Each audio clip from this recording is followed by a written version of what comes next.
देखो यार, मैं जानता हूँ कि आप लास्ट 2-3 दिनों से बहुत से चैनल पर ये न्यूज़ देख चुके होंगे कि एडसेंस की क्या क्या पॉलिसीज़ आई हैं और कितनी स्ट्रिक्ट हैं। तो मैं आपको बताता चलूँ कि मैं आज की इस वीडियो में उन पॉलिसीज़ को भी आपको बताऊँगा और ये भी बताऊँगा कि आप कैसे सेफ़ रह सकते हैं। तो इसके लिए आपको ये वीडियो पूरी देखनी होगी। अस्सलाम वालेकुम दोस्तों, मेरा नाम है हैदर और आप देख रहे हैं टेक्निकल सी। दोस्तों वैसे तो एडसेंस की 16 पॉलिसीज़ जो हैं वो अपडेट उन्होंने की हैं। कुछ ऑलरेडी अपडेटेड थी, उसी को रिवाइंड किया उन्होंने, कुछ को अब अपडेट किया है। लेकिन उनमें से जो अहम पॉइंट हैं वो मैं आपको बताता हूं और साथ में ये भी बताऊंगा कि कैसे आप सेफ रह सकते हैं। तो दोस्तों सबसे पहली जो पॉलिसी उन्होंने बताई है वो है वेरिफिकेशन। अब दोस्तों अगर बात की जाए आज से 3 मंथ बैक की, तो 3 मंथ पहले बता क्या होता था कि आप कोई भी गूगल का एडसेंस अकाउंट बना लेते थे और उसका पिन आपके घर पर आ जाता था तो समझो वो वेरीफाई हो गया। लेकिन अभी दोस्तों जो वेरिफिकेशन का उन्होंने सिस्टम निकाला है, अब जब आप कोई भी अकाउंट बनाते हैं किसी के भी नाम पर तो वो आपसे सबसे पहले CNIC की वेरिफिकेशन मांगते हैं। ये तो एक नया अकाउंट के लिए हो गया, लेकिन जो आप अकाउंट ऑलरेडी यूज़ कर रहे हैं उसके लिए उन्होंने कहा है कि हम किसी भी वक्त आपके एडसेंस की वेरिफिकेशन मांग सकते हैं और जो चीज़ हमारा दिल करेगा हम आपसे मांगेंगे। उसमें आपकी वो पिक्चर मंगवा सकते हैं, उसमें आपसे वो ये कह सकते हैं कि अपना एड्रेस जो है उसको वेरीफाई करें, अपना एड्रेस लिखें जिस एड्रेस पर आपने बनाया हुआ है एडसेंस अकाउंट, या फिर उसमें आपको वो ये भी कह सकते हैं कि अपना CNIC जो है वो अपडेट करें। और हाँ, सबसे अहम पॉइंट ये है कि कुछ लोग पहले जो होता था एडसेंस अकाउंट बना के सेल कर देते थे। हम एडसेंस अकाउंट लेते थे, उसको अपनी वेबसाइट या पेज या किसी भी चीज़ के ऊपर यूज़ कर लेते थे। लेकिन अब क्या होगा, अब वेरिफिकेशन सिस्टम में अगर आप किसी से एडसेंस अकाउंट ले लेते हैं और गूगल आपको कहता है कि हमने जो आपको पिन भेजी थी उसकी पिक्चर हमें सेंड करें, फिर कुछ नहीं होगा। तो इस चीज़ से मैं आपको मना करूंगा कि किसी से भी आपने एडसेंस जो है वो बाय नहीं करना। अपना खुद का पिन वेरीफाइड करवाना है, अपने खुद के नाम पर बनाना है और उसके अंदर अपनी डिटेल्स जो हैं सारी रियल लिखनी है। अपने होम का एड्रेस रियल लिखना, अपना नाम वगैरह बिल्कुल CNIC जिस तरह CNIC के ऊपर हो उसी तरह आपने उसके अंदर लिखना है। इसके अलावा बाकी जो सारी डिटेल्स वहाँ पर फिल होती हैं वो सारी आपने एक्यूरेट फिल करनी है। और अगर आपका एक ओल्ड एडसेंस है जिसके अंदर कहीं पर भी कुछ गड़बड़ है और आप यूज़ कर रहे हैं, तो मैं अभी आपको रिकमेंड करूंगा कि एडसेंस की सेटिंग में जाके उन चीज़ों को अपडेट कर लें। अगर नाम गलत है तो उसको ठीक कर लें, एड्रेस गलत है उसको ठीक कर लें, कहीं पर फ़ोन नंबर की गलती है फ़ोन नंबर वेरिफिकेशन भी वो आपसे ले सकते हैं, ठीक है। सो अगर फ़ोन नंबर की गलती है तो फ़ोन नंबर आपका जो सिम चल रही है, जो आपको पता है कि ये सिम बंद नहीं होगी, उसका नंबर उसके अंदर आप ऐड कर दें। दोस्तों ये है आपकी पहली परेशानी का हल जो है वेरिफिकेशन वाली। इन चीज़ों को आप अपडेट कर लें, दैट्स इट, आपकी परेशानी ख़त्म। अब दोस्तों बात कर लेते हैं गूगल की जो दूसरी बड़ी अपडेट है। अब दोस्तों बात करें अगर गूगल की दूसरी बड़ी अपडेट की, तो वो ये है कि अगर पहले क्या होता था कि आपको किसी मजबूरी की वजह से आपके गूगल के एडसेंस अकाउंट के अंदर $50 हैं, $40 हैं, $100 हैं, $500 हैं, ये मैटर नहीं करता था। जितना भी आपका चाहे $10 से अबव होते थे, आपकी पिन वेरीफाइड होती थी और आपका एडसेंस अकाउंट जो है आप उसको कर देते हैं डीएक्टिवेट, आप खुद डीएक्टिवेट कर देते थे, तो वो आपकी पेमेंट जो है वो 3 मंथ के अंदर अंदर आपको मिल जाती थी। लेकिन अभी गूगल ने क्या कहा है कि अगर आपका अकाउंट आप डीएक्टिवेट कर देते हैं हम पेमेंट नहीं देंगे। इसके अलावा दोस्तों क्या होता था कि पहले अगर आपका गूगल एडसेंस अकाउंट जो सस्पेंड हो जाता था, याद रहे सस्पेंड एंड डिसेबल दो अलग अलग चीज़ें हैं। सस्पेंड जो होता है वो 14 दिन या 28 दिन के लिए होता है और डिसेबल जो है वो परमानेंटली करते हैं। अब दोस्तों जो आपका गूगल एडसेंस अकाउंट सस्पेंड होता था 14 दिन या 28 दिन के लिए, तो उसके अंदर जो पेमेंट होती थी वो रह जाती थी और जब वो एक्टिवेट होता था पेमेंट आपको मिल जाती थी। लेकिन अब दोस्तों क्या होगा कि अब आपको उसकी पेमेंट जो है वो नहीं मिलेगी। तो इस चीज़ से आपने खुद केयर करनी है, आपने खुद मुतहत रहना है कि आपके अकाउंट के अंदर अगर आपके अकाउंट में बहुत ज़्यादा पैसा है तो आपने उसको सेफली यूज़ करना है, कोई इनवैलिड एक्टिविटी नहीं करनी। इसका और कोई हल नहीं है, आप खुद ही इसको महफूज रख सकते हैं।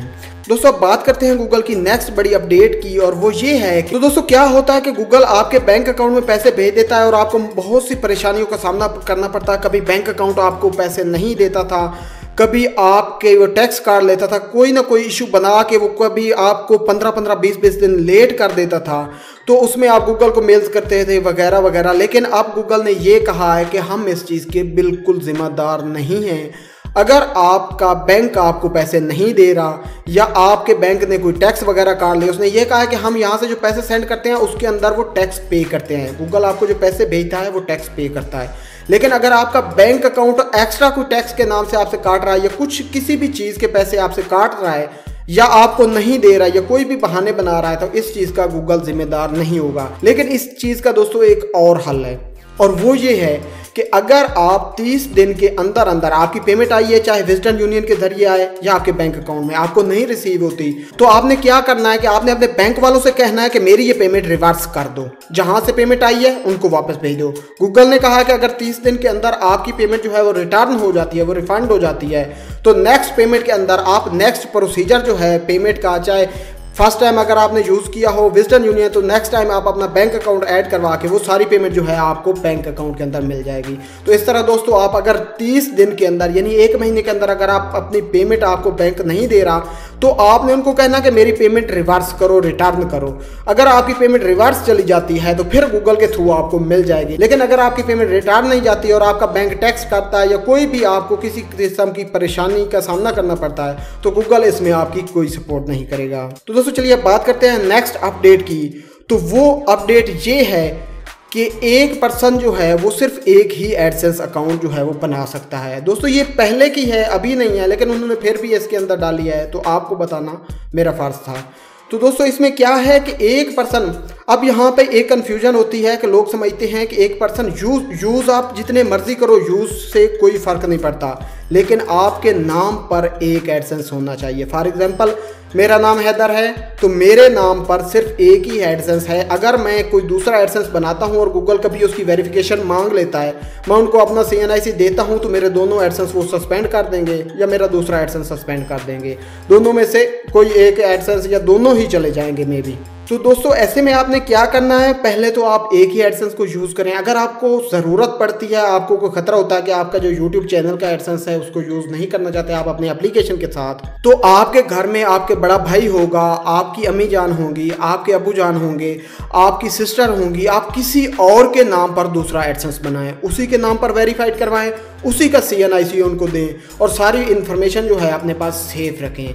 आप घर में से किसी और के नाम पर बना लें, ये सबसे बेस्ट हल है, लेकिन अपने नाम पर 2-2 या 3-3 अकाउंट कभी ना बनाना। तो दोस्तों जो नेक्स्ट अपडेट है वो ये है कि आप अपना जो अकाउंट है वो अपनी वेबसाइट, अपने चैनल या अपनी एप्लीकेशन पर यूज़ कर सकते हैं।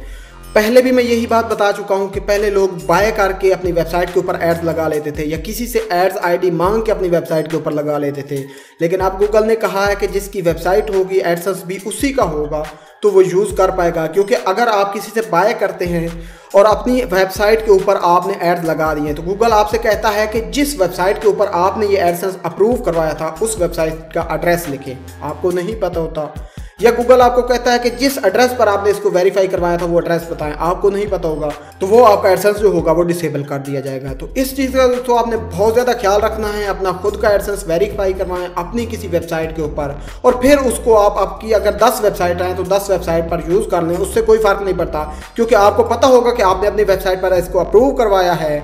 अब दोस्तों अगर आपके माइंड में ये सवाल आ रहा हो कि आपने किसी से बाय किया है, उससे आप वेबसाइट भी पूछ लेते हैं, सब कुछ पूछ लेते हैं। फॉर एग्जांपल गूगल आपको दे देता है एक HTML कोड और कहता है उस वेबसाइट के अंदर इस कोड को जो है पेस्ट करें, हम वेरीफाई खुद करेंगे, तो आपके पास वो वेबसाइट नहीं होगी, उसकी अथोराइजेशन नहीं होगी, तो आप कैसे वेरीफाई करेंगे।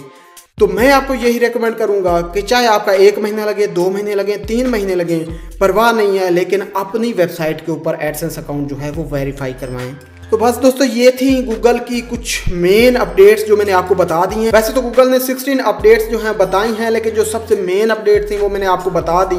और जैसा कि दोस्तों आप स्क्रीन पर भी देख रहे होंगे, जब आपने अपना एडसेंस ओपन किया होगा तो कुछ इस तरह की अपडेट्स आपके सामने आई होंगी और आपने डायरेक्ट आई एग्री पर क्लिक करके कंटिन्यू कर दिया होगा। इवन मैंने खुद भी ऐसे ही किया था, लेकिन मुझे बाद में जब पता चला कि कुछ अपडेट्स आई और उनको पढ़ना ज़रूरी है, तो मैं अभी आपको जो स्क्रीन पर दिखा रहा हूँ ये मेरा कोई और एडसेंस अकाउंट है, किसी दोस्त का है, जिसको यूज़ करके मैंने ये वीडियो रिकॉर्ड किया और आपको दिखा रहा हूँ। तो दोस्तों मैं उम्मीद करता हूँ आज की हमारी ये वीडियो आपको पसंद आई होगी और इस वीडियो से कुछ नया सीखने को आपको मिला होगा और जो आपको सपोर्ट करेगा आपके एडसेंस अकाउंट को सेफ रखने में। दोस्तों अगर आपको ये वीडियो पसंद आई हो और ज़रा सा भी आपको लगा हो कि इस वीडियो से आपको कुछ हेल्प हुई है तो प्लीज़ यार इस वीडियो को शेयर कर देना, लाइक कर देना। और अगर आपका यार दिल माने, अगर दिल आपका कहे कि इस चैनल से आपको कुछ अच्छी न्यूज़ या अच्छी वीडियोस मिल सकती हैं तो सब्सक्राइब कर लेना। सो दोस्तों मैं मिलता हूँ आपसे किसी नेक्स्ट वीडियो में। तब तक के लिए अपना और अपने घर वालों का बहुत ज़्यादा ख्याल रखिएगा। वस्सलाम, अल्लाह हाफिज़।